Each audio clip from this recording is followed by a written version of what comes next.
Olá a todos, dando início a mais uma videoaula de história. Então, pessoal do 7º ano, vamos começar um assunto aí novo da Idade Média. Vamos falar sobre o Império Muçulmano, né, conhecido também como Islã, então, que vai influenciar demais depois a Espanha e Portugal, ou seja, vai influenciar muito as Américas e, lógico, o Brasil é incluso. Então vamos lá, vamos começar. Bom, o Islã. O Império Islâmico, né, o Império Muçulmano, representava outra civilização que queria ocupar o espaço deixado pelo Império Romano. Com a queda do Império Romano, alguns povos tentaram conquistar o espaço que era deles, né, que era enorme. Então, um dos povos, né, um dos impérios que tenta ocupar esse espaço aí é o Império Islâmico, o Império Muçulmano. A origem desse império aí está na Península Arábica e, óbvio, nos seus habitantes, os chamados árabes. Então, tem aí um gráfico aí, um infográfico falando um pouco sobre a Península Arábica, né, que tradicionalmente os povos que lá viviam eram ligados ao pastoreio, ao comércio, né? E a cidade de Meca, a mais importante. Então vamos dar uma olhada aí. Então a cidade de Meca era sagrada, porque abrigava ali a Pedra Negra. A Pedra Negra, hoje já se sabe, né? Os cientistas estudaram que é um pedaço de um meteorito. Então essa Pedra Negra, né? O meteorito, ele ficava guardado dentro de um lugar, a Kaaba, que é o cubo, e nessa época do início os árabes, esse povo permitia, né, o culto de vários deuses. Dentre esses vários deuses havia um Deus supremo, né, que com o tempo vai ser chamado de Alá, o Deus, né, o Deus supremo. Esse Deus Alá é o mesmo que o Deus Javé, o Deus dos judeus, né, o Deus da Bíblia Sagrada. Então a interpretação é bíblica. Para os judeus, o povo de Israel descende do filho de Abraão com a esposa dele, né? Para os muçulmanos, para os árabes, a origem do povo árabe está ligada ao primeiro filho de Abraão com a escrava que ele tinha. Então, são interpretações bíblicas que um filho de Abraão teria dado origem ao povo árabe, e outros, né, os judeus, interpretam que o filho dele com a sua esposa teria dado origem ao povo de Israel. Bom, a Península Arábica, antes de Maomé, então era politeísta, né, a Meca, a cidade de Meca era um santuário de vários deuses, a Kaaba guardava a Pedra Negra, né, e só uma curiosidade aí, os djinns, né, os gênios, eram espíritos que estavam presentes ali nas pedras e nas árvores. Os djinns, os gênios, vão ficar muito conhecidos, principalmente através de um desenho que depois a Disney vai divulgar para todo mundo, que é o Aladdin, né? Então, ali tem o djinn, né, o gênio. Mas o cara que vai dar início ao Império Muçulmano é o Maomé. Então, Muhammad ibn Abdallah, Muhammad, que hoje é o nome mais comum do mundo, ele nasceu na cidade de Meca, né, que hoje fica na Arábia Saudita, no ano de 570 depois de Cristo. Então, entre os islâmicos, o grande profeta é Maomé, assim como Jesus para os cristãos. Então, Maomé enfrentou diversos problemas durante a vida, mas se torna um comerciante importantíssimo em Meca, dono de um dinheiro considerável, um homem rico, né? Tem a imagem da Kaaba, inclusive, aí, né?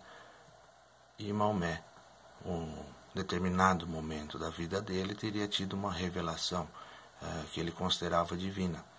Então, as recitações sagradas, né, que ele teria recebido aí, deram origem ao Alcorão, né, o livro A Recitação. E Maomé teria, dentre essas recitações, recebido uma ordem para que o povo árabe deveria adorar um Deus único, Alá. Então, o Alcorão é a Bíblia sagrada para os árabes, né? Então é o livro mais sagrado dentre a religiosidade deles. E se Maomé já era um homem forte na cidade de Meca, agora também era um profeta. Então isso atraiu mais problemas para ele. Ele sofreu uma tentativa de assassinato. Ele fugiu para uma outra cidade chamada Medina. Isso foi no ano 622 depois de Cristo, mas para os árabes esse é o ano 1 depois da Hégira, ou seja, depois da fuga em árabe.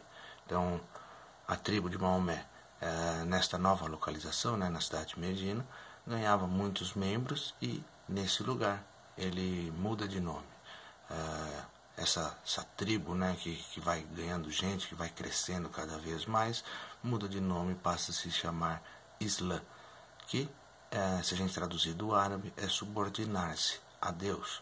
Então eles se subordinavam, né, eles eram agora adeptos de um Deus único, né, Alá, e os membros do Islã eram chamados muçulmanos, aqueles que se renderam a Deus, a Alá. Aí os muçulmanos, e esses muçulmanos agora com mais gente, né, mais equipados, com melhores armas, voltam e conquistam a cidade sagrada de Meca. Então, quando Maomé morre em Medina, no ano 632 d.C., o Islã precisava de uma nova liderança. Quem assume é Abu Bakr. Ele era amigo de Maomé. Então ele se torna o primeiro califa, o primeiro sucessor de Maomé. E os discípulos desse amigo de Maomé hoje são maioria no Islã. São chamados sunitas, aqueles que seguem a Sunna, a tradição. Um outro também, um primo, né, de Maomé, uma outra pessoa que também queria ser líder desse novo império muçulmano, o Ali era o preferido de muitos nessa sucessão aí. Só que hoje em dia eles são minoria no Islã, são chamados os xiitas. Então, se alguém de repente ouvir na televisão alguma coisa sobre os xiitas, né, os sunitas, algo assim, já dá para ter uma ideia mais ou menos como é. E os islâmicos vão atingir o auge da expansão territorial algumas décadas depois da morte de Maomé. Então, tem aí um gráfico também, um infográfico, tamanho do Império Muçulmano, a parte da Europa, principalmente Portugal e Espanha, todo o norte da África, o Oriente Médio, uma boa parte da Ásia, ou seja, era um império enorme, absurdamente grande. E no ano 750 d.C., Bagdá, que hoje é o Iraque, né, fica no Iraque, capital do Iraque, foi transformada na nova capital do Império Muçulmano. E a partir do século XIII, o Império Muçulmano foi conquistado pelos turcos, né, que mantiveram o islamismo como a religião principal. E na Península Ibérica, os muçulmanos vão ser derrotados no século XV, ou seja, Península Ibérica, especificamente Portugal e Espanha, é o assunto de nossa próxima videoaula. Rapidamente aí um agradecimento por tudo, pelo carinho, pela consideração, pelos estudos. Vamos continuar focado, vamos continuar estudando e com certeza a gente se vê logo mais aí. Se cuidem, fiquem em casa e a gente se fala. Obrigadão.